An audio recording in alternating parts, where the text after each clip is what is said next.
बिस्मिल्लाहिर्रहमानिर्रहीम, अस्सलाम वालेकुम। आप देख रहे हैं सुबह बखैर ज़िंदगी और मैं हूं आपका मेज़बान ख्वाजा अब्दुल मोइद। सुबह की भूख दे रही है दस्तक, अब उठ भी जाइए, सोएंगे कब तक। जी नाज़रीन, एक बार फिर से एक नए एपिसोड के साथ आपकी खिदमत में हाजिर हूं। आज का एपिसोड भी हमेशा की तरह बहुत मज़ेदार होने जा रहा है, क्योंकि आज भी जैसा कि लास्ट प्रोग्राम में एक बड़ा मज़ेदार ट्विस्ट रहा और शामिल खान की एंट्री से हमारा बिल्कुल एक अनएक्सपेक्टेड विजिट था, बड़े मज़े का प्रोग्राम था।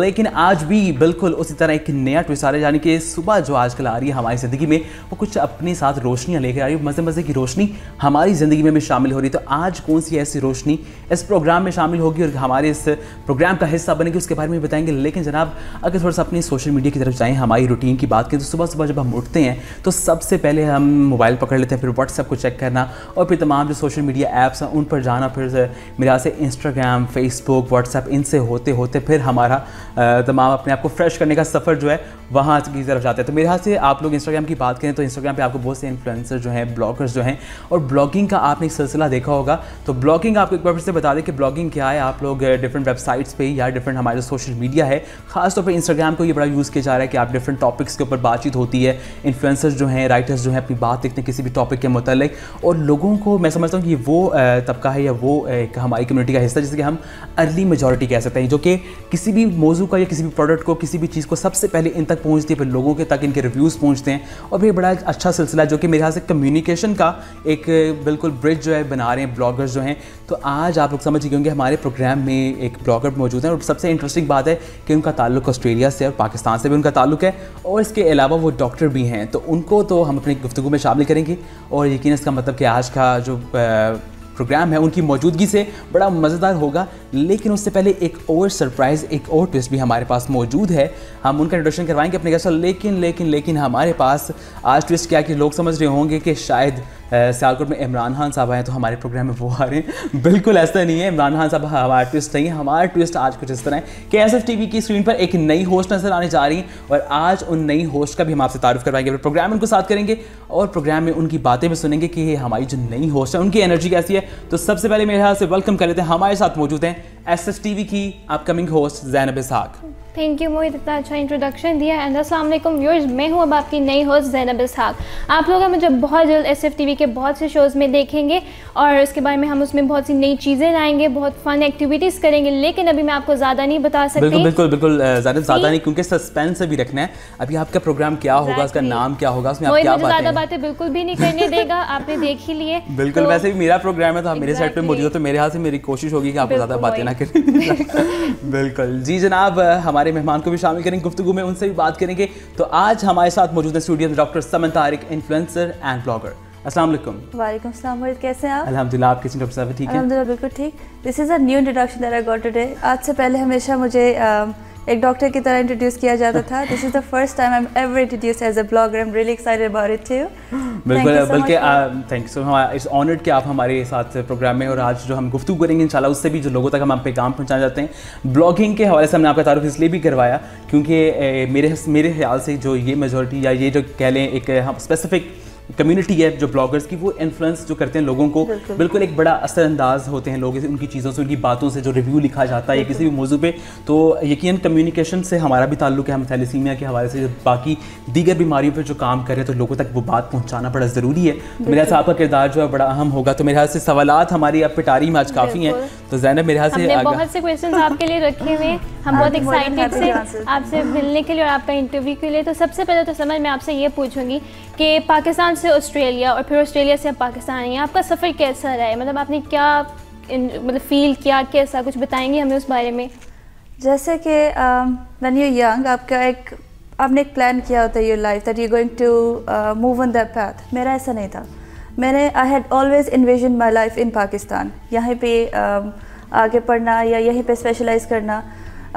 Going to Australia was something that was unexpected because I was married there. तो वो बात मेरे लिए बहुत अनसर्टन था इनिशियली। एकदम आपने कुछ और सोचा होता है, वो चीज़ें नहीं होती, और एक ऐसा रास्ता जिस पे आपने कभी इन्विजन ना किया हो, जिसको आपको ना पता हो कि आप जहाँ आप जा रहे हो आपके लिए ठीक है नहीं ठीक है, वो काफ़ी चीज़ें, I think it was the most stressful time of my life. लेकिन कभी इस तरह होता है कि जो चीज़ें जो आपने वैसे प्लान नहीं की होती, लेकिन आपके पास कोई और रास्ता नहीं होता लेने के लिए। Sometimes those paths they lead you to your destination. मेरे साथ कुछ ऐसा ही हुआ। जो चीज़ मुझे लगता था कि मैं यहाँ पे सेट नहीं हो पाऊँगी या मेरे लिए जितना पाकिस्तान में स्कोप है शायद ऑस्ट्रेलिया में वैसे ना हो, कम्युनिटी इस तरह की ना हो, आई थिंक उसके बिल्कुल बरक्स निकला। मेरा सफ़र अभी तक ऑस्ट्रेलिया में अल्हम्दुलिल्लाह it has been the best ever. इन शुरू के साल कहीं पे भी, बेशक वो आप पाकिस्तान हो, बेशक बाहर कहीं हो, जो आप कैरियर आप अपना बना रहे होते हैं वो हर एक के लिए स्ट्रगलिंग फेज़ होता है। उस फेज़ में अगर आप यू स्टैंड योर ग्राउंड, अगर आप उसमें मजबूत रहते हैं, वो मुश्किलात अगर आप काट लेते हैं तो फिर आपके लिए सारा सफ़र आसान हो जाता है। तो मैं अब उन्हीं मुश्किलात में काफ़ी ज़्यादा तो कट चुकी हैं, बस थोड़ा सा कह लें कि फिनिशिंग लाइन के करीब हूँ अल्हम्दुलिल्लाह। तो अब मुझे लगता है कि वहाँ रहने का और वहाँ को समझने का, लोगों को, कम्युनिटी को, वहाँ रहना और वहाँ प्रैक्टिस करना एज डॉक्टर, और यहाँ पे मेरा जो डॉक्टर का प्रोफेशन था उसका कंपैरिजन, अब मुझे लगता है कि I am in a better place that I was 5 years ago, जब मैं हमेशा सोचती थी कि बस पाकिस्तान आ जाना है या वहाँ पे वो सारी चीज़ें नहीं हैं जो पाकिस्तान में हैं। बिल्कुल ऐसा ही है अभी भी, वो सारी चीज़ें, वो रौनकें, वो फैमिली, वो खुशी, वो सारी खुशियाँ जो आप पाकिस्तान में एज अ कम्युनिटी सेलिब्रेट करते हैं वो शायद अभी भी वहाँ नहीं है। लेकिन मैं आपको इंटरप्ट करूंगा, जैसे आपने बात की कि मुश्किलात भी आपने देखी, तो क्या अक्सर लोग कहते हैं कि हमारी ज़िंदगी में मुश्किलात का अगर सामना होता है तो वो इसको एक बैड एक्सपीरियंस समझते, तो आप क्या समझते हैं कि आपकी ज़िंदगी में ये एक हसीन इत्तेफाक है या फिर आप इसको समझते हैं कि ये एक बुरा आपका टाइम है? क्या मैं बिल्कुल इसे मुश्किलात को बुरा नहीं बोलूँगी, because they shape me to the person that I am today. अगर वो शायद मुश्किलात ना आते तो आप डिफ़िकल्ट पाथ नहीं लेते हैं। आप हमेशा एज अ पर्सन, हमारी ह्यूमन नेचर होता है कि आप इजी रास्ता इख्तियार करते हैं किसी भी चीज़ के लिए। तो अगर आपके पास 2 रास्ते हैं, एक सीधा रास्ता जा रहा है और एक के ऊपर थोड़े कांटे हैं, थोड़ा सा रास्ता कठिन है, मुश्किल है, आप कभी मुश्किल रास्ता नहीं लेंगे। ऑल्दो कि मुश्किल रास्ते के एंड में जैसे सब्र का फल मीठ है, जो इंसेंटिव होगा, जो चीज़ें होंगी जो आप हासिल करेंगे वो बहुत अच्छी होंगी ईजी रास्ते से।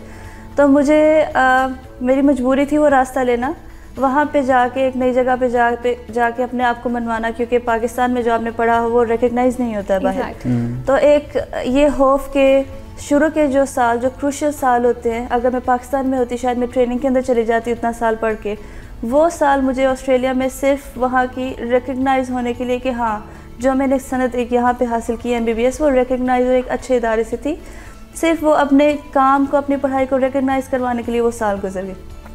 फिर उसके बाद इतना कंपटीशन है वहाँ पे जॉब सिक्योर करना, specially at a young age, because they ask for experience just like in Pakistan. और वो एक बहुत ट्रिकी चीज़ होती है, because they ask for experience but at the same time they not giving the job because you don't have the experience. तो उस चीज़ को compensate करने के लिए आई ट्यूटर फॉर 2 years देयर। सो जो यहाँ से पाकिस्तानी या ओवरसीज़ जो डॉक्टर्स वहाँ पे जाते थे, they have to give an exam, Australian Medical Council exam. So I clear those exams. उसके बाद फिर मैं वहीं पे I was tutor for those exams. तो मुझे लगता है कि वो 1 साल का एक अरसा था जो मेरे लिए बहुत मुश्किल था। वो मैंने अपनी मैच्योरिटी की कई स्टेजेस उस अरसे में कवर की। और जब आप इतने ज़्यादा स्ट्रेस से, प्रेशर से गुजरते हो, आप बिल्कुल टूटते भी हो। मेरे साथ भी ऐसा हुआ। I think I was not ready to take that pressure at that time. It was very difficult for me, pushing me to the deepest of times, जहाँ पे मैं काफ़ी ज़्यादा depressed भी रही। But I think the highlight of my point would be coming out of that and then moving towards the life. तो जो कि मुझे लगता है जो चीज़ें मैंने यहाँ भी देखी है, सुंदर्स फाउंडेशन में जब आपने वार्ड का टूर करवा रहे थे और आपने बताया कि यहाँ पे ज़्यादा पेरेंट्स नहीं चाह रहे हैं कि उनके बच्चे पढ़ें, क्योंकि एक डिज़ीज़ का डायग्नोसिस हो जाना, ऐसी डिज़ीज़ जो कि आपको पता है कि क्योर नहीं हो सकती, क्योर है लेकिन शायद उनकी रीच से बहुत ज़्यादा दूर है, तो इंसान बहुत मायूस हो जाता है उस टाइम के ऊपर। मैं शायद कुछ ऐसी मायूसी महसूस कर चुकी थी पास में, and I could relate to that. और मुझे लगता है कि constant source of motivation is very important. जब तक आप मोटिवेटेड नहीं हैं, जब तक इंस्पायर्ड नहीं है किसी चीज़ से, और जितना मर्ज़ी आपको एड हो रही है, आपको ट्रांसफ्यूजन मिल रही है, but if it's not coming from with in you, आपके लिए मुश्किल होगा उस बीमारी का से सामना करना। और family being the source of inspiration and motivation, अगर वही दिल हार जाएंगे तो फिर बच्चे उस तरह फ्लरिश नहीं कर सकेंगे। तो मुझे लगता है कि यहाँ पे ब्लड ट्रांसफ्यूजन के साथ जो एक आप इनिशिएटिव ले रहे हैं फैमिलीज़ को एजुकेट करने का, मोटिवेट करने का, इन्हें एजुकेट करने का, this is not the end of life. जितनी भी लाइफ है, that life has to be meaningful. वो सिर्फ नंबर्स के थ्रू गुजार नहीं देने के इतने साल हैं या इतने साल हैं। You need to live the essence of life in those years, which is very important. And I think जैसे हर कोई एक नए दिन के साथ एक नई चीज़ सीखता है. That was a learning point for me today. And I'm very happy that I visited you guys today. Honour for. अच्छा ज़ैनब से मैंने बात की मैच्योरिटी की, तो उस लफ्ज़ से मेरे ज़हन में एक सवाल आ रहा था कि आपके नज़दीक मैच्योरिटी क्या, क्योंकि हमारे यंगस्टर जो हैं लड़के लड़कियां, उनके नज़दीक एक वक्त आएगा, देखें चलो मेहनत करेंगे वहाँ पहुँचेंगे, लेकिन मैं चाहूँगा कि थोड़ा सा आप उनको मोटिवेट भी करें. तो आपके नज़दीक मैच्योरिटी क्या चीज़ है? मुझे लगता है मैच्योरिटी है कि बदलते हालात के साथ खुद को बदलना. अगर आप बहुत स्ट्रिक्ट होते हैं, बहुत स्टर्न होते हैं अपने विजन को लेके कि यही चीज़ मुझे चाहिए और मुझे यही चाहिए, और जब चेंज थोड़ा सा आता है, बिकॉज चेंज वो आता रहेगा, change is the only constant, it's everything is going to change in your life, और वो किसी पल भी चेंज हो सकती है. And if you don't know, if you don't learn to change with it, that is when you get stuck. And think maturity is when you mould your visions, when you mould your thoughts, when you mould your ideas, और जिस तरह change आ रहा है उसके साथ अपने आप को चेंज करके eventually you will get there जो आपने चीज़ें इन्विजन की थी. पर अगर आप वो चेंज बदलाव नहीं लाएंगे than you get stuck. So I think maturity is, और ये चीज़ आप लर्न करते हैं एक्सपीरियंस के साथ, जैसे जैसे उम्र के साथ, तजर्बे के साथ और रीडिंग के साथ. लोगों के एक्सपीरियंसेस को रीड करना और उससे सीखना, बजाय इसके कि आप खुद ठोकर खाएं और फिर वो आप चीज़ लर्न करें. I think the wise thing और the mature thing would be to learn from other peoples experiences. Saman, एक अब हम लाइट सा क्वेश्चन पूछेंगे आपसे. हाँ जी, पाकिस्तान का सबसे ज़्यादा क्या याद आया ऑस्ट्रेलिया में? पाकिस्तान का ये सवाल हम इसलिए करने जा रहे हैं क्योंकि हमारी ऑडियंस की सुबह सुबह इतने लेक्चर्स देने शुरू कर दिए. हम बहुत बोरिंग नहीं करना चाह रहे शो. हम थोड़ा सा एंटरटेनिंग वे में अपना प्रोग्राम बनाएंगे. मेरी मामा और पापा, हाँ, पेरेंट्स, मुझे लगता है कि मेरे पेरेंट्स ऑस्ट्रेलिया में हो तो मुझे वहीं पे पाकिस्तान मिल जाए. इसके अलावा खाना भी बहुत याद आता था. काले चने जो हैं और आलू वाले पराठे, मतलब वो वैसे वहाँ पे नहीं बनते हैं जो यहाँ. अच्छा, मैं ज़ैनब को कह भी रहा था प्रोग्राम के पहले कि हम उसे खानों के बारे में ज़रूर पूछेंगे, तो उन्होंने खुद भी जिक्र कर दिया. और उससे अच्छा गोलगप्पे. आप ऑस्ट्रेलिया में तो मुझे लगता है मैं अभी भी गोलगप्पे अच्छे ढूंढ रही हूँ, जिस तरह यहाँ पे भरे हुए गोलगप्पे और खट्टे पानी के साथ, वैसा वहाँ पे कुछ नहीं है. अच्छा, मेरी बहन भी बाहर होती है, मैंने उससे पूछा तुम्हें क्या याद आता है पाकिस्तान की. हमारे घर में काम करती है बाजी रजिया, क्योंकि मुझे तो बाजी रजिया सबसे ज़्यादा याद आती है. हाँ, मेरा ध्यान खाने की तरफ चला गया था, बट यू राइट, यहाँ पे जो हेल्पिंग एड है कि आपके पास हर वक्त घर में हेल्प मौजूद है, वैसा वहाँ पे नहीं है. ये चीज़ तो आप डेफिनेटली मिस करते हैं वहाँ पे. जी नाज़रीन, हमारी ये मज़ेदार गुफ्तगू यहाँ जारी रहेगी, लेकिन यहीं मिलेंगे छोटी सी ब्रेक के बाद वापस आएंगे तो हमारी मेहमान के साथ अपनी गुफ्तगू को आगे लेके चलेंगे. देखते रहिए सुबह पर खैर जिंदगी.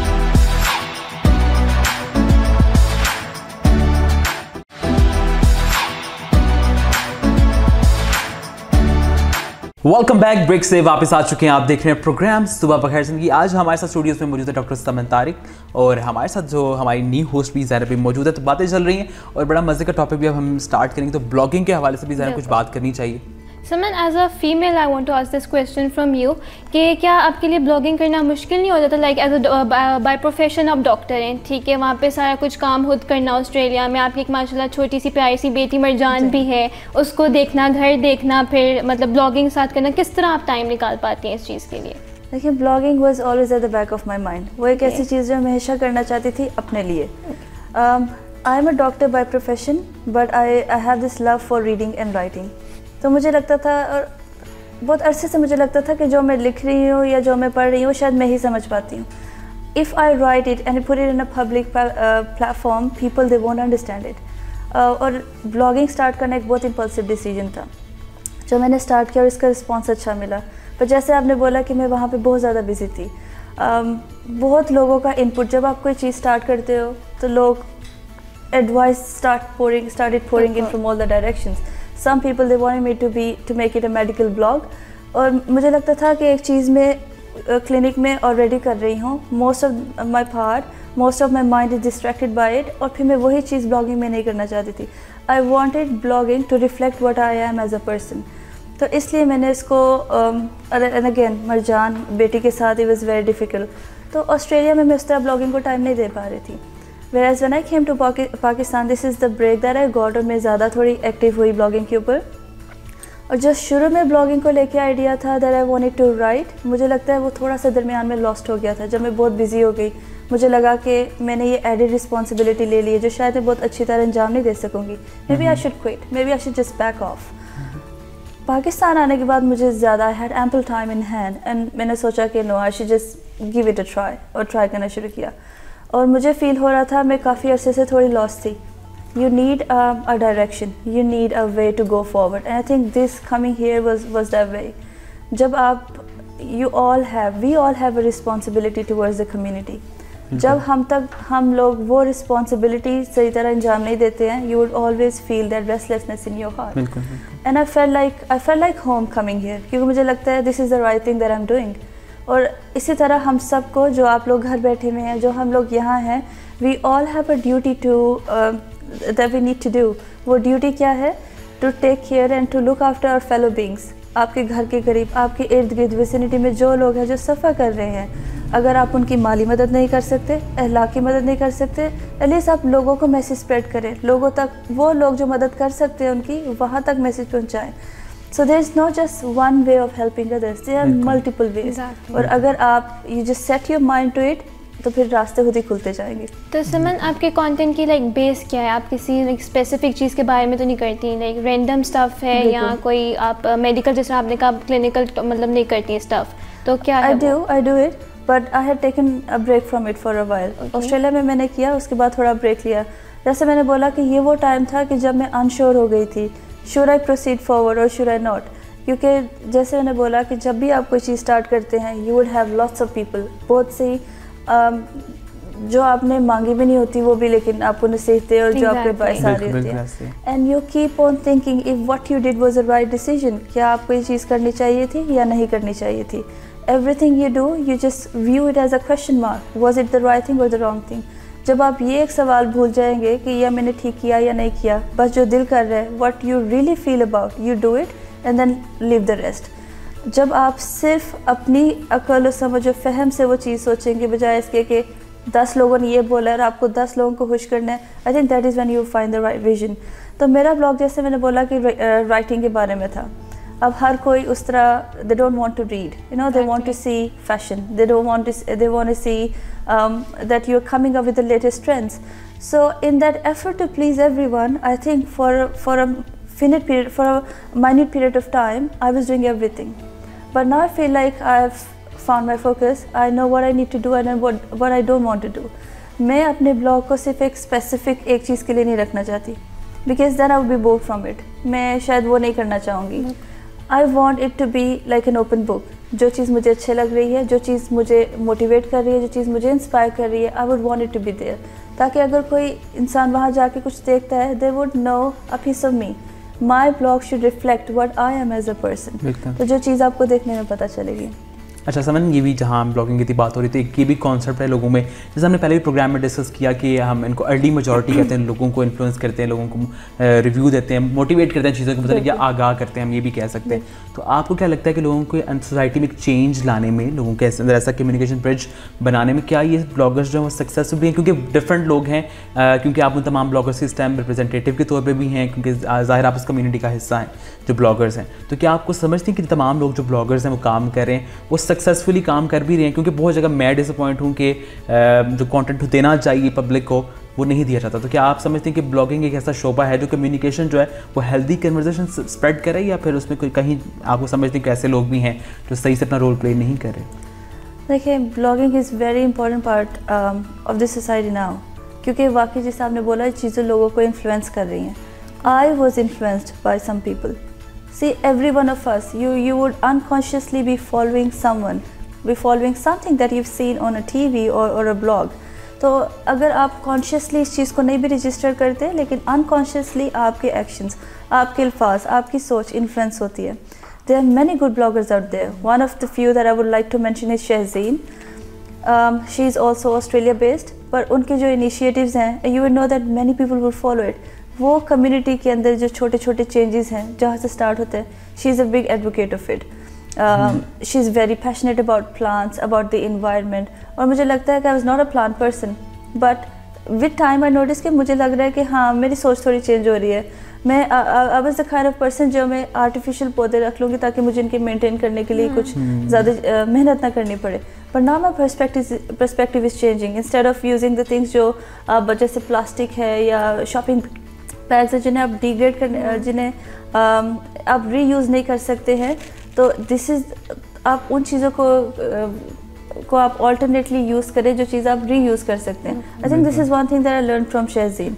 इसी तरह बहुत सारे लोग ट्रैवल ब्लॉग्स हैं, travel blogs are taking you to places जो आप शायद वैसे ना जा सकते हो, some of the beautiful places of the world. और वो जगह जो है, उस जगह की इकोनॉमी कैसी फ्लरिश करेगी जब लोग उस जगह को देखेंगे, उस जगह को विजिट करेंगे, लोकल बिजनेसेस को कितना हेल्प करेगी। So I think yes, there are many bloggers, good bloggers out there, specially जिस तरह होम मेंटेनेंस के हैं, मेडिकल ब्लॉग्स हैं, they providing information about health related topics, things you can do at home, या the blogs which are providing information on specific health disease. तो ये सारी चीज़ें जब आपने सोशल मीडिया पर आपको पता है कि बिल्कुल अपनी ना रूट्स उसकी बहुत मजबूत हो चुकी हैं अभी इस माशरे में, कम्युनिटी में, and we have to change with it, जैसे मैंने बोला। तो जो एक चीज़ आप रोज़ाना देख रहे हैं, you might as well see a good content जो आपके थॉट्स को, आपके एक्शंस को in a good way should change it, instead of just watching time गुजारने के लिए आप कोई भी देख लिया, थोड़ा सा हंस लिया, थोड़ा सा ऐसे। बट मुझे लगता है कि जो watching good content is important because what you watch is what you become. तो आपकी सोच उस तरह चेंज होती है। तो आपने समन अभी तक क्योंकि पाकिस्तान में आपने तो कोई कंटेंट ऐसा प्रोवाइड किया आपने अपनी प्रोफाइल पे, क्योंकि आपके फॉलोअर्स में से कुछ कम्युनिटी आपकी वहाँ की भी होगी, ऑस्ट्रेलिया की, तो अभी तक कोई पाकिस्तान के ऊपर आपने ब्लॉग्स लिखे हैं कि नहीं? उन्होंने पाकिस्तानी शादी ज़रूर देखी होगी, इरिश की शादी हमने भी देखी है। देखिए, जब मैं यहाँ पे आई, अगेन मैं यहाँ पे एक शादी अटेंड करने आई थी, वो सारा टाइम तो शादी में गुजर गया। और उसके बाद जिस तरह Sandas foundation, I think what I would be passionate about is spreading information about thalassemia, hemophilia, not about the diagnosis but about prevention. ठीक है? Most important. और I think this is something that I am gonna take back home as well. वहाँ पे भी doctors की बहुत close और बहुत अच्छी कम्युनिटी है, and they keep on taking initiatives as well, and they try and help the underprivileged people in Pakistan. तो जिस तरह फंड्स वगैरह इकट्ठे करना, अवेयरनेस वगैरह स्प्रेड करना, तो I think this is one thing that I am gonna take back there, जिस पे हम ज़्यादा बात कर सकते हैं, चीज़ को एक अलग लेवल पे लेके जा सकते हैं। अच्छा सर, मैंने आपने ये बात तो की, वहीं मैं चाहूँगा कि आप इनके प्रोग्राम पैगाम भी दें वो लोग, क्योंकि पता नहीं आप इस चीज़ से आगाह हैं कि नहीं, लेकिन पाकिस्तान में एक कल्चर है कि ब्लॉगर्स जो हैं बल्कि बहुत से लोगों की इमेज ख़राब भी करते हैं, बहुत से लोग हैं ब्लॉगर्स को इस्तेमाल करते हैं और वो बिल्कुल अपने गलत रिव्यूज़ में अपलोड करते हैं। ये बहुत कल्चर जो डेवलप हो रहा है पाकिस्तान। तो आप क्या मैसेज देंगे जो लोगों की जो कह लें ना मेल का ख्याल रखा जाता है ना फीमेल का, और बिल्कुल हर जेंडर को जो अगर उसकी इमेज ख़राब करनी हो तो ये लोग जो अपना किरदार भी अदा करते हैं, तो क्या मैसेज देंगे उन लोगों को? मेरा मैसेज ये होगा कि दैट आप अपनी क्रेडिबिलिटी खराब ना करें, ठीक है? अगर आपको अल्लाह ने ऐसे एक मुकाम पे बिठाया है जहाँ पे आपके words they have a meaning, no they have significance, और वो एक चेंज ला सकते हैं, so use those words wisely. आप किसी भी गलत चीज़ को इंडोर्स करके, किसी भी गलत चीज़ को, या फिर जो चीज़ सही नहीं है, सच पे मबनी नहीं है, अगर आप उस चीज़ वो आपके चैनल के थ्रू, आपके थ्रू कहीं पे पहुँच रहे हैं, तो उससे आपकी क्रेडिबिलिटी खराब हो रही है। ना सिर्फ ये, बल्कि माशरे में एक गलत इन्फ्लुएंस जा रहा है। अभी blogging is a very responsible thing, you know, if you are not ready for it then maybe just keep a close contact. अगर it's not something that you think that you will be comfortable if it goes out in the public, तो फिर आपको वो चीज़ नहीं करनी चाहिए। सिर्फ आप वो चीज़ करें, उस चीज़ को इंडोर्स करें जिसके बारे में आप 100% पैशनेट हैं, जो आपको लगता है कि इट्स गोइंग टू, अगर वो चीज़ लोग फॉलो करेंगे, it's going to be a good thing.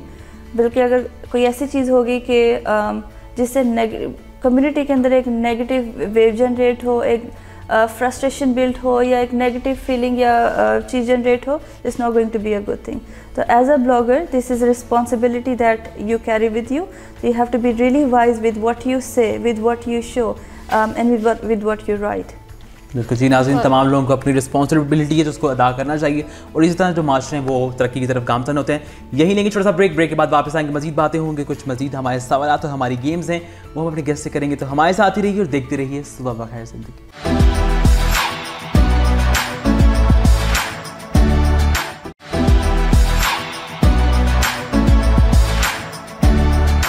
Welcome back नाज़रीन, आप देख रहे हैं प्रोग्राम सुबह बखैर ज़िंदगी। ब्रेक से वापस आ चुके हैं और अब हमारा वो सेगमेंट जिसमें यकीन हम अपनी मज़े मज़े की कुछ गेम्स करते हैं अपने गेस्ट के साथ ताकि वो बोर ना हो और ज़रा उनका एक बिल्कुल उनकी जो मौजूदगी उसको यादगार बना दी जाए। बिल्कुल ये मज़ेदार गेम्स ज़रा हम करने जा रहे थे। मेरे टंग ट्विस्टर आपने भी कभी ना कभी तो खेली होगी। बिल्कुल, बचपन में हम खेलते थे। बिल्कुल, तो आपने भी यकीन इस चीज़ से टंग ट्विस्टर से, तो पहला टंग ट्विस्टर आपको देंगे, तो आपने 4 बार बोलना है। तो आपको आज हम इंग्लिश में भी देंगे, उर्दू में भी देंगे, पंजाबी में भी देंगे, ताकि देखें सर आप ऑस्ट्रेलिया रहने के बाद ज़रा भूल तो नहीं गई। इन चीज़ों को ज़्यादा मुश्किल बनाने की कोशिश करेंगे। तो सबसे पहले जो हम आपको टंग ट्विस्टर दे रहे हैं, आपने 4 दफ़ा बोलना है, वो है ice cream, you scream, we all scream for ice cream. Ice cream, you scream, we all scream for ice cream. हाँ. Ice cream, you scream, we all scream for ice cream. Ice cream, you scream, we all scream for ice cream. Ice cream, you scream, we all scream for ice cream. वाह, मेरे ख्याल से हो गया, लेकिन and पे एक लफ्ज़ हुआ है। ऐसा हो गया। लेकिन चलो वो है, तालियां बजाएं, तालियां बड़े इतना माफ कर देते हैं हम। बिल्कुल नहीं, अभी पहला था तो मेरे ख्याल से पहले ओपनिंग अच्छी हो गई है, इतना काफ़ी है। चलें, ज़बरदस्त हो गया। फिर अभी आपको एक आसान सा देते हैं। अभी आपसे 3-4 करवाएंगे, फिर एक ज़ैनब से भी करवाएंगे, देखते हैं ज़ैनब भी कर पाती है कि नहीं। ठीक हो गया, ज़रा आप आ ही गई हैं आज, तो फिर ज़रा आज मोहित को बहुत गुस्से में जिसका शो का पार्ट ले लिए। नहीं बिल्कुल मुझे बल्कि अच्छा है, ज़रा कुछ मुझे कम बोलना पड़ेगा, कुछ आपको भी। अच्छा, Bobby brings bright bells. Bobby brings bright bells. Bobby brings bright bells. Bobby brings bright bells. Bobby brings bright bells. नहीं, एंड पे नहीं हो। चलें, कोई बात नहीं, सही हो। वैसे ये अच्छा हो गया, फिर लेकिन मैं अच्छा एक्सपेक्ट नहीं था था, कह रहा, लेकिन फिर भी अच्छा हो गया। अच्छा, अब हमको थोड़ा सा मुश्किल देंगे ज़रा। वैसे तो आपने वो गंडेरी के भी आपने खाई है, देखी हुई है ना, बस ठीक है। मैं इसलिए पूछ रहा हूँ कि थोड़ा सा पंजाबी वाला वर्ड है बिल्कुल खाई है। तो आपने बोलना है आप 4 दफ़ा, अंडेरी गंडेरी मीठा रस ठस ठी ठू ठा। क्या था? अंडेरी गंडेरी मीठा रस ठस ठी ठू ठा। यही होगा। अंधेरी गंडेरी मीठा रस ठाठ ठस ठी ठू ठा। ठस ठी ठूठा। अंधेरी गंडेरी मीठा रस ठस ठी ठूठा। हाँ बिल्कुल, आपने सही कर दिया। अंधेरी गंडेरी मीठा रस ठस ठी ठूठा। अंधेरी गंडेरी मीठा रस ठस ठी ठूठा। ये सब डॉक्टर साहब ने काफ़ी मेहनत की है, तो डॉक्टर ज़ाहिर डॉक्टर्स इतने सही होते हैं, तो उनके लिए वैसे मुश्किल नहीं है। ज़बरदस्त। तो फिर एक लास्ट अब आपसे करवाएंगे, वो है फीके फीके मीठे मीठे पीके मीठे पीके फीके। फीके फीके मीठे मीठे पीके मीठे और फिर एक बार पी के फीके।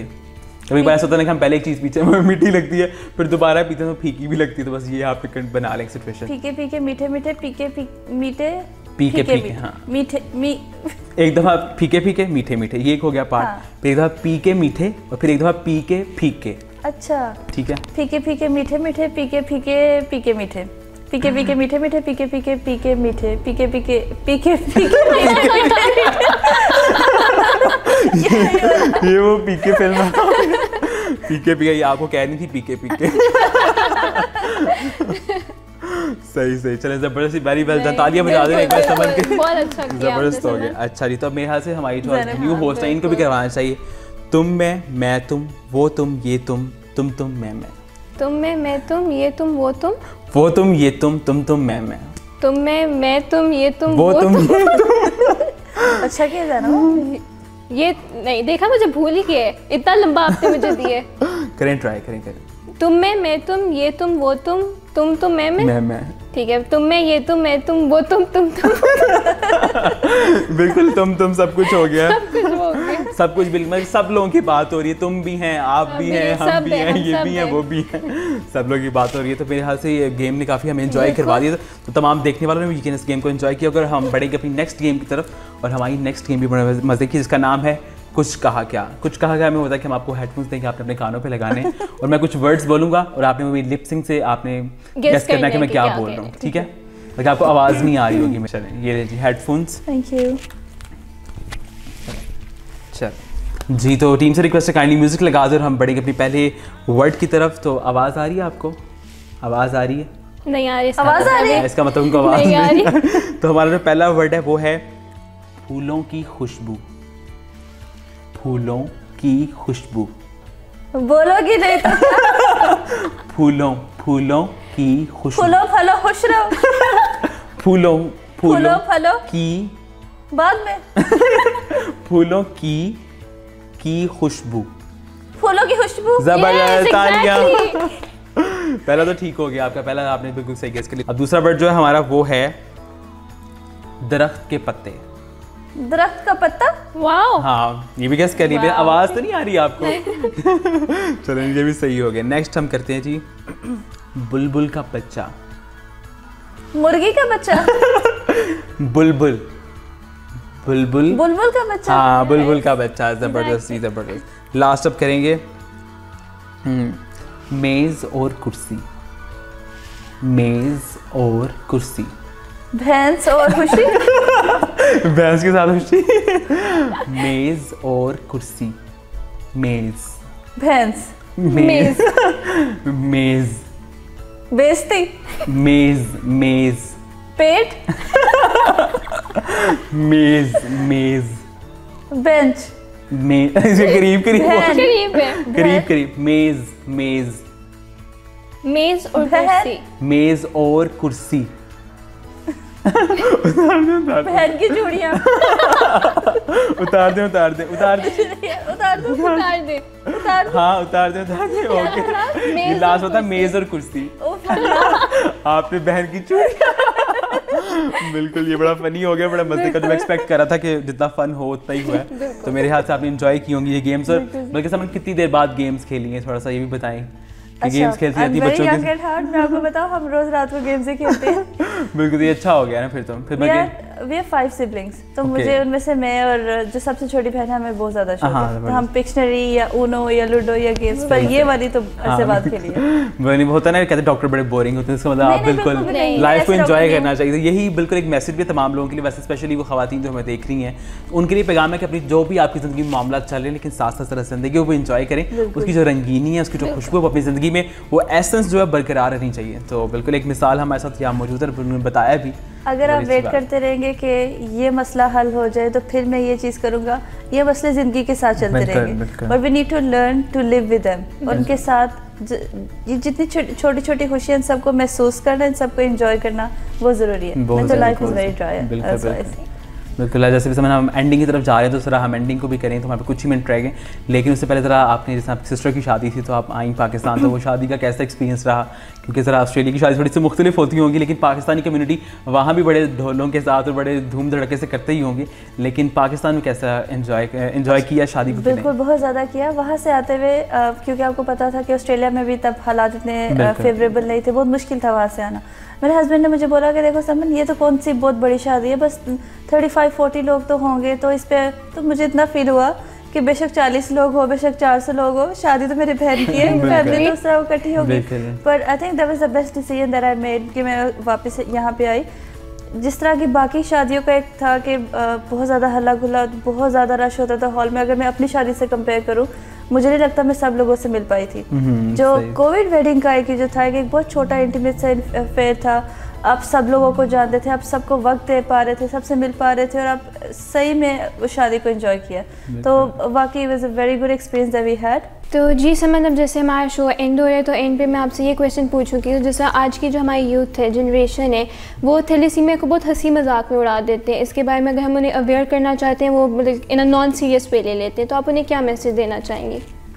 देखिए, पाकिस्तान में जब वैसे ही खून की कमी है, हर फैमिली में अगर आप देखें, आप किसी ना किसी एक ऐसे फैमिली मेम्बर को ज़रूर जानते होंगे, चेहरा बहुत पीला रहता है या बीमार बहुत ज़्यादा होते हैं, और अगर पूछा जाए तो चेक भी नहीं करवाना, ये तो वैसे ही शुरू से ही बचपन से ही ऐसे थोड़ा सा खून की कमी है। और वैसे भी यहाँ पे पाकिस्तान में शादियाँ आपस में फैमिली में करने का बहुत ज़्यादा रुझान है। बिल्कुल। थैलेसीमिया एक ऐसी बीमारी है कि जिसकी प्रिवेंशन पे हम ज़्यादा जोर दें तो मुझे लगता है हम इसके लिए ज़्यादा काम कर सकते हैं, जबकि क्योर इसका क्योंकि बहुत ज़्यादा एक्सपेंसिव है, इतना इजीली एक्सेसिबल नहीं है। क्योर से ज़्यादा अगेन प्रिवेंशन पे काम करना चाहिए। बीइंग अ यूथ, जब आप में एनर्जी ज़्यादा है, आप में आपकी एक्सेस ज़्यादा है डिफरेंट जगहों तक, जहाँ पे शायद ज़्यादा लोग लाइक मिडिल एज या बूढ़े लोग नहीं जा सके, जब आप में ताकत है, एनर्जी है, जज्बा है, विजन है, एम्बिशन है कोई चीज़ करने का, तो मुझे लगता है आपको इस तरह की चीज़ों को ज़रूर एंडोर्स करना चाहिए। अपनी आवाज़ उन जगहों तक पहुंचानी चाहिए जहाँ पे इसका ज़्यादा असर होगा। कहाँ पे? देहात में, दूर दराज इलाकों में, जिन लोगों की एक्सेस टीवी तक नहीं है, जिन लोगों की या पढ़े लिखे ज़्यादा नहीं है, जो इस मैसेज को उस तरह डिकोड नहीं कर पा रहे हैं। Start with your family. हम सब का जो बेसिक जो बैकग्राउंड है वो कहीं ना कहीं देहात से, विलेजेस से जाके जुड़ा है। तो मुझे लगता है अब अगर हम सिर्फ इतना करें कि अपनी एक्सटेंडेड फैमिली तक ये पैगाम पहुंचाएं कि ये खून की बीमारी है क्या, और लोगों को अगर सिर्फ इतना पता चल जाए कि किस कदर डेंजरस है, सिर्फ ब्लड ट्रांसफ्यूजन लगना ही इलाज नहीं है। ब्लड ट्रांसफ्यूजन लग के आप बच्चे को सस्टेन नहीं कर सकते, ज़िंदगी सर्वाइव नहीं कर सकती फॉर लाइफ, और वो लाइफ बिल्कुल लिमिट हो जाएगी और बिल्कुल पूरी फैमिली सफ़र करेगी। वो एक मरीज़ या वो एक बच्चा सफ़र नहीं करेगा जिससे गुजर है, द होल फैमिली सफ़र्स। तो आप कितनी फैमिलीज़ को बचा सकते हैं।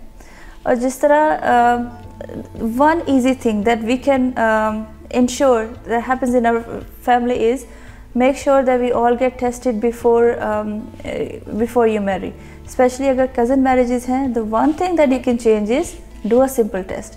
ये ना सिर्फ आपको फ्यूचर हर्डल से बचाएगा, एक अनवांटेड सफरिंग इस दुनिया में लाने से बच जाएगी। उस बच्चे को, वो बच्चा सिर्फ ब्लड ट्रांसफ्यूजन देना, उसको ज़िंदा रखना मकसद नहीं है, उसमें लाइफ डालना, जान डालना, मकसद डालना, ये चीज़ें बहुत मुश्किल हैं। और ये शायद अभी हम इन चीज़ों के इम्पैक्ट को समझ नहीं पा रहे हैं। अभी हम सिर्फ फोकस कर रहे हैं ट्रीट करने पे, इस बीमारी को इरेडिकेट करना, इस सफरिंग को इरेडिकेट करना। I think that is the necessary thing.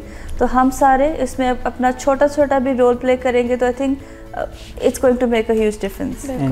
Summon, last में मैं बस ये पूछूंगी कि आप हमारी एनजीओ में आई हैं, सुंदस फाउंडेशन में, आपको कैसा लगे एनजीओ, हमारी सर्विसेज जो हम लोगों को प्रोवाइड करें, आपको कैसी लगी? आप लोगों को इसके बारे में क्या बताना चाहेंगी? और उसके अलावा समन ये भी ऐड करिएगा कि SFTV की स्पेशली जो अवेयरनेस के प्रोजेक्ट चला रहे हैं, काम करें, लोगों को अवेयर करना चाह रहे हैं चैनल के थ्रू, उसके बारे में भी ऐड करिएगा। देखिए, सुंदस फाउंडेशन में बिफोर आई विजिटेड मुझे लगता है कि आप सबका भी शायद मेरी जितना ही लिमिटेड नॉलेज हो। जैसे मुझे भी सिर्फ यही पता था कि बाकी NGOs, बाकी इदारों की तरह ब्लड ट्रांसफ्यूजन से आप अंडर प्रिविलेज्ड को, स्पेशली कुछ डिजीज़ है जो आपकी स्पेशलिटी है, जैसे थैलेसीमिया है, हीमोफीलिया है, आप उनको ब्लड ट्रांसफ्यूजन देते हैं, उन लोगों की मदद करते हैं। पर ये, जैसे मैंने आके यहाँ सीखा, ये एक लाइफ लॉन्ग प्रोसेस है। आप वक्ती तौर पर उनकी मदद कर रहे हैं, but they need support through out their life. और वो सपोर्ट की सूरत में आ सकती है फैमिली की काउंसलिंग करने से, उन माँ बाप की काउंसलिंग करने से जिनके एक एक दो बच्चे थैलेसीमिया के मर्ज़ में मुब्तला हैं और वो बिल्कुल ज़िंदगी जीने को मतलब हार चुके हैं। They don't see any light at the end of the tunnel.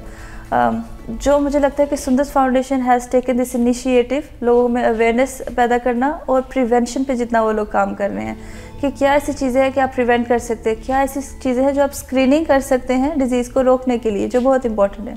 जैसे आपने SFTV का जिक्र किया, ये जो टीवी चैनल है, ये लोगों में अवेयरनेस से ज़्यादा लोगों में एक एक्सेप्टेंस पैदा कर रहा है बीमारी को लेके। हमें पता है कि एक थैलेसीमिया एक बीमारी है, लेकिन क्या आप अगर किसी जानने वाले को खुदा ना खास्ता मर्ज़ में कोई मुब्तला होता है, how would you feel about it? Suddenly you would be indifferent towards the person. आप थोड़ा सा ना you take a step back because you unsure, you not certain what's going to happen with that family. आप डर जाते हैं। We don't know how to go forward और how to offer a help. तो फैमिली के अंदर, community के अंदर एक्सेप्टेंस पैदा करना कि हाँ ठीक है, अब ये बीमारी आ गई है, अब व्हाट्स द वे फॉरवर्ड, अब आगे क्या करना है, और आइंदा नस्लों में या फैमिली में दूसरे बच्चे में ये ना हो, उसके लिए कैसे कदम बढ़ाना है। मुझे लगता है ये जो चैनल है वो ये एक्सेप्टेंस कम्युनिटी में पैदा कर रहा है। जितने ज़्यादा लोगों में इस बारे में अवेयरनेस होगी, उतना ही ज़्यादा तेज़ी से ये बीमारी अपने हाथ में की तरफ जाएगी। बहुत शुक्रिया समन, आपकी आमद कर। उम्मीद है कि आपने शो को एंजॉय किया होगा, हमारे साथ जो आपका एक नशिस्त रही इंशाल्लाह। उम्मीद है कि आगे भी इस तरह आप सुंदस फाउंडेशन की जो इमेज है उसको, हमारे पैगाम को आगे फैलाएंगी भी। हाँ और उम्मीद है कि आपने एंजॉय किया होगा। तो जनाब आपसे ही पूछेंगे इससे कि हम एंडिंग करें प्रोग्राम की, तो आपका भी फर्स्ट एक्सपीरियंस था आज, कैसा लगा? मज़ा आया? मुझे तो बहुत मज़ा आया, मुझे आपके साथ भी और समन के साथ भी बहुत मज़ा आया। तो मुझे उम्मीद है आगे जो मुझे प्रोग्राम मिलेगा इंशाल्लाह उसमें भी हम बहुत ज़्यादा फ़न एक्टिविटीज़ लाएंगे और काम करेंगे उसमें, और वो एक इंशाल्लाह बहुत अच्छा रहेगा हमारा। इंशाल्लाह अभी बहुत से सरप्राइजेस हैं जिनके बारे में ज़ाहिर बता नहीं रही, और इंशाल्लाह क्योंकि अगर मैंने बताया तो यहीं पे मुझे डांट पड़ जाएगी मुझसे, तो इसलिए मैं चुप ही हूँ। इतना भी बुरा नहीं हूँ मैं। बिल्कुल बिल्कुल। समझ, एक बार फिर से बहुत शुक्रिया हमारी पूरी टीम की तरफ से, आपकी कमी और बड़ा थैंक यू, आपने टाइम निकाला हमारे लिए और आप आए। It was such a great show, बड़ा मजा आया आपके साथ बातचीत करके, बहुत शुक्रिया। I had fun, we had fun too. Wonderful. जी नाज़रीन, उम्मीद है कि आप लोगों ने भी एंजॉय किया। अगर हमारी बातों से, हमारी गुफ्तगू, जो पैगाम हम आप तक पहुंचाना चाहते हैं सुंदस फाउंडेशन के प्लेटफॉर्म से, वो भी आप तक पहुंच गया होगा। हमें दीजिए इजाज़त, इंशाल्लाह आपसे मुलाकात होगी नए प्रोग्राम के साथ। अपना ख्याल